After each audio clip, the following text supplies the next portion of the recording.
ब्रह्म सद्गुरु श्री स्वामी समर्थ महाराज यांच्या कृपेने आज जी स्वामी समर्थ महाराजांची कथा आहे, जे स्वामी समर्थ महाराज माझ्याकडून वधून घेतले ते मी तुमच्याकडे थोडक्यात सांगण्याचा प्रयत्न. सद्गुरु श्री स्वामी समर्थ महाराज की जय. अनंत कोटी ब्रह्मांड नायक राजाधिराज योगीराज परब्रह्म सद्गुरु श्री स्वामी समर्थ महाराज यांच्या लीला ह्या अनंत आहे. ज्यावेळेस आपण स्वामींकडे जातो, आपण स्वामींकडे कसं मागतो यावर आपला भाव अवलंबून असतो. ब्रह्मांड नायक बद्दल असतो आणि ज्यावेळेस आपला भाव आपल्याला प्रगट करायचा असतो, आपण आपल्या स्वार्थासाठी स्वामींकडे बघत असतो. पण त्या स्वार्थामध्ये आपण जर स्वामींकडे म्हटलं दाखवलं तर स्वामी मंतव्यापुरतच आपलं काम करत असतात. काही चिपळूणकरचे 20 एक स्वामी भक्त स्वामींच्या दर्शनाला अक्कलकोटला आले होते. प्रथमतः त्यांनी पंढरपूरचं विठोबाचं दर्शन केलं आणि स्वामींच्या दर्शनासाठी ते अक्कलकोटला येऊन पोहोचले. स्वामींचं दर्शन केलं, आनंद झाला. मनामध्ये जो आनंद होता तो स्वामी पुढे सांगत होते. आणि त्यांच्याबरोबर गोपाळबुवा केळकर ज्यांनी स्वामींची पकड दिली ते गोपाळबुवा केळकर सुद्धा होते. 20 एक दिवस ते स्वामींची सेवा करू लागले अक्कलकोट मध्ये. आणि त्यामध्ये एक बाबा हडकळ होते. ते आपल्या पत्नीला, आपल्या मुलाला आणि घरामध्ये कामगार नोकर होता त्याला सुद्धा आपल्या सेवेसाठी घेऊन आले होते. आणि अक्कलकोटला आल्यावर त्यांना जुलाबाचा त्रास सुरू झाला. ज्यावेळेस स्वामींचं दर्शन करायला जायचे त्यांना जुलाब सुरू व्हायचे. दिवसामध्ये 30 ते 40 वेळ ते शौचालयात जात असते.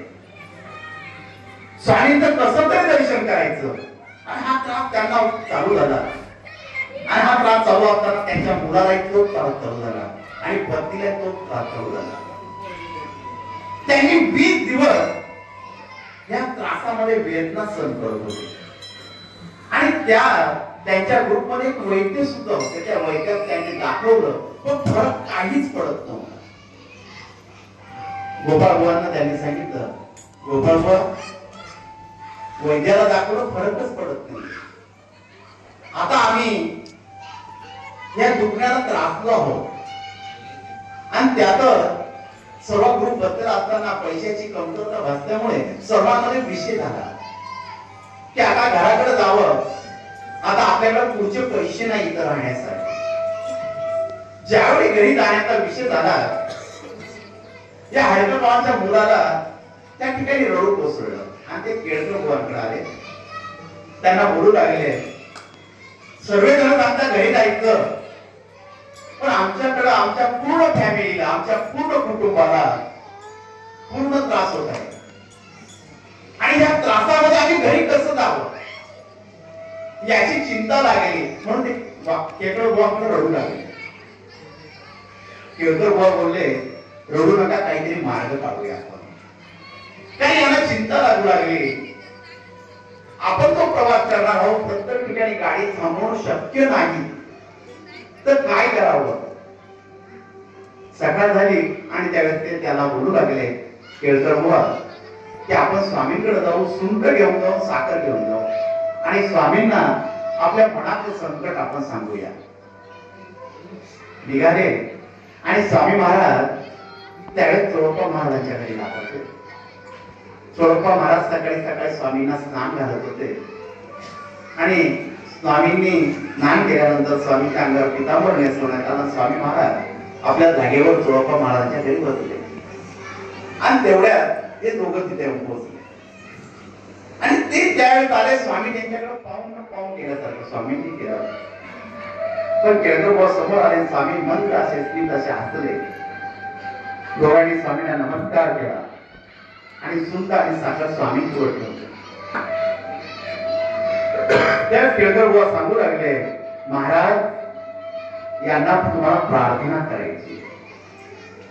त्या हडकळ बुवांचा मुलगा स्वामींना हात जोडले. स्वामींना सांगितलं, महाराज आम्ही अक्कलकोटला आलो, तुमचं दर्शन झालं, फार आनंद झाला स्वामी, मनाचे संकट आहे ते आम्ही तुम्हाला सांगतोय. आम्हाला इथं आल्यावर त्रास झाला, आमच्या कर्माचे असं ते आम्ही भोगायला तयार आहोत. पण आम्हाला आमच्या घरी जाईपर्यंत कुठलाही त्रास देऊ नका, कुठलेही संकट देऊ नका. तुमच्या दर्शनाला आलो ते आमचं भाग्य समजतो आम्ही. फक्त आमच्या कर्मामध्ये जे आम्हाला संकट असतील ते आम्हाला आमच्या घरी बघू द्या, आम्हाला घरी गेल्यावर काही होऊ द्या, आम्हाला त्याचा विचार नाही, पण आम्हाला आमच्या घरी सुखरूप पोहोचवा.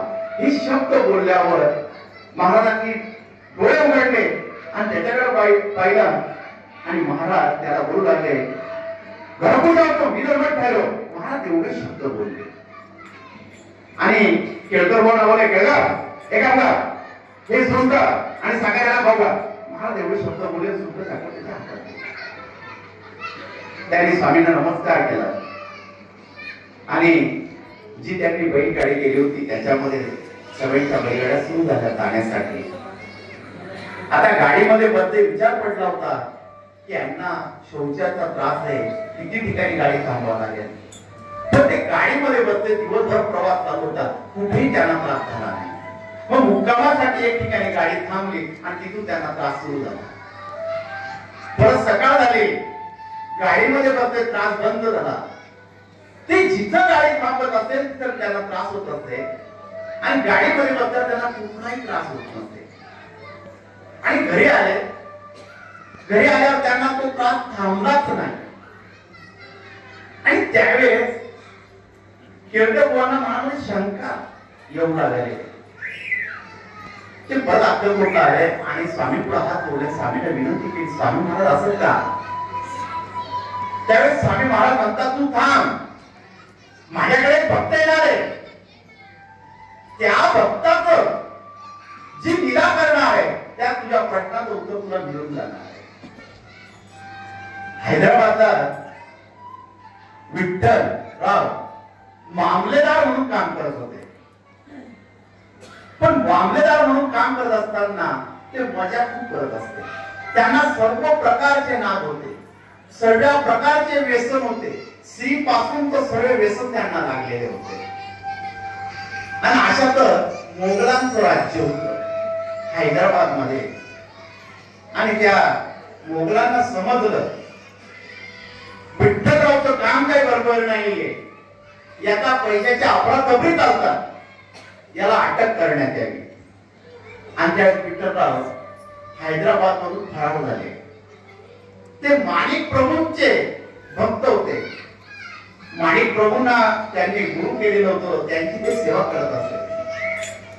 त्यावेळेस ते महाराष्ट्रात आले आणि मनात विचार करू लागले, जर आपण माणिक प्रभूंच्या दर्शनाला गेलो तर दर्शनाला गेल्यावर तिथं जर मुघलांचे सैनिक आले, त्यांनी अटक केली तर काय होईल? तर त्यांना मार्ग सुचत नव्हता. तर ते दपत छपत अक्कलकोटला येऊन पोहोचले. मध्यरात्र असेल, रात्रीचे 2 ते 3 वाजले असतील. महाराज बसलेले होते आणि महाराजांना कळून चुकलं हा विठ्ठल आता येणार आहे. आणि त्यावेळेस स्वामी महाराज निद्रा करण्यास निघून गेले. आणि हा रात्री मध्यरात्रीच्या सुमारास 3 वाजता वटवृक्षाच्या छायाखाली स्वामींचा शोध घेतात. सर्व स्वामी भक्त झोपलेले असताना हा विठ्ठलरावने काही स्वामी भक्तांना उठवलं आणि त्याचं हे केळकर बुवा एका बाजूला झोपले, त्यांना उठवलं आणि सांगितलं, मी हैदराबादहून आलेलो, मला स्वामींचं आत्ताच्या आत्ता दर्शन हवं. केळकर बुवा बोलले, आता स्वामी निद्रा करण्यात गेले, मी त्यांना उठवू शकत नाही. तुम्ही काही करा, मला आजच स्वामींना भेटायचंय, मला आजच स्वामींचं दर्शन घ्यायचंय, मला काही करा, स्वामींपर्यंत पोहोचवा, माझी विनंती मान्य करा. केळकर बुवांनी मान ठेवली आणि बाळप्पा बुवांना उठवलं. अशाशे विठ्ठलराव आलेले, त्यांना स्वामींचं दर्शन घ्यायचंय. बाळप्पा महाराज स्वामींजवळ गेले आणि स्वामींना विनंती करू लागले. आणि स्वामी मस्त निद्रा करत होते. एक हात स्वामीने डोक्याखाली ठेवलेला होता अनेक ठिकाणी स्वामी झोपलेले होते. हा ब्रह्मांड नायक झोपलेला असताना हजारो सूर्य एकत्र व्हावे असा अलग प्रकाश स्वामींभोवती पडलेला होता. आणि विठ्ठलराव स्वामी समोर घेऊन आले. हा विठ्ठलराव स्वामी समोर बसलेला आहे. स्वामीला विनंती करतोय, स्वामी मोगलांच्या काळामध्ये मला अटक होती, मला क्षमा करा स्वामी, मी खूप चुकलो स्वामी, मला क्षमा करा स्वामी, मला माफ करा स्वामी, मी तुम्हाला पूर्ण शरण आलो स्वामी, फक्त मला या संकटामधून मला स्वामी वाचवा, मला वाचवा, मी तुमचा भक्त म्हणून राहील स्वामी, आयुष्यभर तुमची सेवा करेन स्वामी. स्वामींनी डोळे उघडले आणि महाराज बोलू लागले, अरे चांगले कर्म करताना आनंदाने भोगतोस आणि दुःख आल्यावर रडत येतो आमच्याकडे, हरामखोर माझाच का? महाराज डोळे आवाजात बोलले, अरे ज्या वेळेस तुला चांगले दिवस होते, आनंदात भोगत होता, कधी आमचं नाव मुखामध्ये आलं नाही, आणि दुःखाचे दिवस आले आणि आमचं नाव होतं, आमच्या समोर बघतो. स्वामी क्षमा असावी स्वामी, क्षमा करा, काही करा स्वामी, पण मला संकटामधून वाचवा स्वामी, मला वाचवा. तो स्वामींकडे दया वया करून मागत होता, मी तुमची शरण सोडणार नाही स्वामी, पण मी तुमची सेवा आयुष्यभर करेन, मला ह्या संकटामधून वाचवा स्वामी. तो स्वामींची सेवा करत होता, स्वामींकडे दया वया करत होता. आणि त्यावेळेस स्वामींना दया आली आणि विठ्ठलाच्या डोक्यावर स्वामीने हात ठेवला. डोक्यावर हात ठेवल्यावर हा एकदम चकित झाला का आयुष्यामध्ये मला एकदम हलकं हलकं वाटतंय, माझं शरीर कापसासारखं हलकं झालेलं आहे. जो आनंद मला, जो आशाराम करून कधी मिळाला नाही, तो मला क्षणात माझ्या ब्रह्मांड नायकाने माझ्या डोक्यावर हात ठेवला, तो आनंद मला प्राप्त झालेला आहे. आणि डोळ्यामधून आसरू येऊ लागले, क्षमा मागू लागला. स्वामींच्या चरणावर डोकं ठेवलं होतं आणि ते मोगलाईची काही शिपायांना ही गोष्ट समजली आणि ते स्वामींच्या दरबाराजवळ येऊन पोहोचले. सकाळ होईपर्यंत मोगलाईमधून आलेले शिपाई वाट पाहत होते. सकाळ झाली, स्वामींचं स्नान झालं, विठ्ठल भक्त स्वामींच्या चरणांजवळ बसलेले असते आणि हैदराबादहून आलेल्या शिपायांना पाहून विठ्ठलराव दचकले. स्वामी मंद असले, शिपाई समोर येत होते, त्यांनी स्वामींना नमस्कार केला. स्वामी समर्थांना आमचा नमस्कार स्वीकार करावा.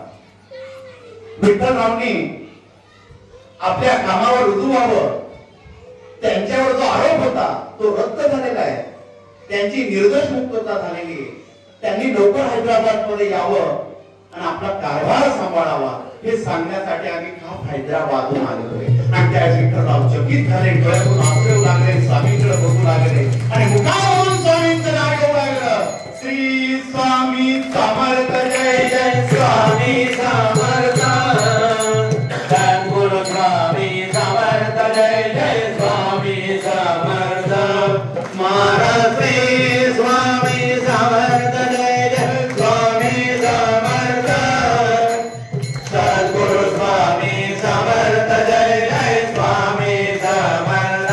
विठ्ठलराव स्वामींचं नाव घेत होते. आपण किती चुकलो, केलेले पापांची यादी डोळ्यापुढे घुमू लागली, प्रत्येक शब्द आठवू लागला, केलेले अत्याचार आठवू लागले, पण क्षणामध्ये गुरूंच्या चरणांना माझा स्पर्श झाला, हजारो पाप माझे नष्ट झाले आणि स्वामींचा आशीर्वाद मला मिळाला. स्वामीने डोक्यावर हात ठेवून त्याला आशीर्वाद दिला आणि विठ्ठलराव हैदराबादकडे रवाना झाले. आणि त्यावेळेस स्वामी महाराजांनी केळकर बुवांना आपल्या जवळ बोलवलं आणि सांगू लागले, कळलं तर नाही, आमच्या भक्तांचा बोल तुला समजतो का? केळकर बुवा थोडे दचकले आणि स्वामींना हात जोडून विचारू लागले, स्वामी ही लीला कशी तुमची? त्यावेळेस स्वामी सांगतात, अरे जसा ज्याचा भाव आहे तसा आम्ही त्याला देत असतो. हा माझ्याकडे मागायला आला, हडकरचा मुलगा, त्याचा भाव फक्त घरी जाण्यापुरता होता, त्याच्या मनामध्ये स्वार्थ होता की स्वामी आमचे कर्म आम्ही फेडू, हा त्याचा अहंकार मला तिथे दिसत होता. तो पूर्ण शरण मला आलेलाच नव्हता, म्हणून आम्ही त्याला घरी जाण्यापुरता त्याला आशीर्वाद दिला होता. त्याचे कर्म तो भोगे. आम्ही त्याला तोच आशीर्वाद दिला. हा विठ्ठल याने अनेक पाप केले, याने अनेक लोकांना त्रास दिले, अनेकांचे मन दुखवले, पण तो आम्हाला परिपूर्ण शरण आला. जो ज्यावेळी शरण आला त्याच्या पापातून त्याची मुक्तता आम्ही केली. कारण की तो मनापासून विश्वासाने माझ्यापर्यंत पोहोचलेला होता, माझी सेवा करायला आलेला होता. त्याच्या मनामध्ये दुसरा भावच नव्हता, त्याला फक्त मला मिळवायचं होतं. हा भाव त्याच्या मुखामध्ये त्याच्या चेहऱ्यावर दिसत होता. म्हणून त्याला आम्ही आपलंसं करून घेतलं आणि आमच्या सेवेत त्याला आम्ही रुजू करून घेतलं. म्हणून त्याच्यावर जे संकट आलं होतं ते आम्ही त्याला दूर केलं आणि त्या संकटातून मुक्त केलं आणि परत त्याला आम्ही त्याची खुर्ची त्याला आम्ही परत दिली. कारण की जो भक्त जशा भावाने आमच्या पुढे येणार आम्ही त्याला तसं देणार. केळझरबुवा स्वामीकडे बघत होते आणि